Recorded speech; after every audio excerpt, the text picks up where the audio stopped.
નમસ્કાર દર્શક મિત્રો, એસડી ન્યૂઝ ગુજરાતી ચેનલ પર આપનું સ્વાગત છે અને હું આપની સાથે વૈશાલી પોબારો કરીશું નજર આજના સમાચાર પર। સાબરકાંઠાથી તલોદ તાલુકા પત્રકાર સંઘની વાર્ષિક સાધારણ સભા યોજાઈ। આગામી વર્ષના કાર્યક્રમની રૂપરેખા થઈ ગઈ છે તૈયાર।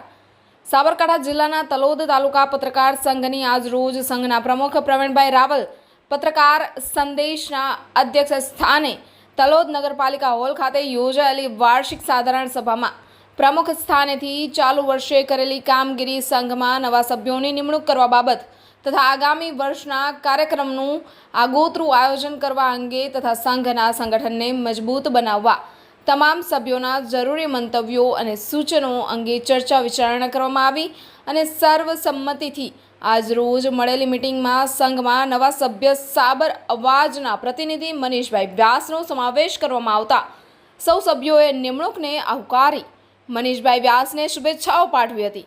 આ મળેલી વાર્ષિક સાધારણ સભામાં સંઘના ઉપપ્રમુખ ધર્મેન્દ્રસિંહ ઝાલા, દિલીપભાઈ પરમાર, જયંતિભાઈ પટેલ, હિતેશ શાહ, અમિત પટેલ, પરેશ શર્મા, દશરથ મણઝારા, રાજેન્દ્રસિંહ ઝાલા, જીતુભા ઝાલા, મનીષભાઈ વ્યાસ, પ્રતિકભાઈ વ્યાસ વગેરે ઉપસ્થિત રહી સાધારણ સભાને સફળ બનાવી હતી।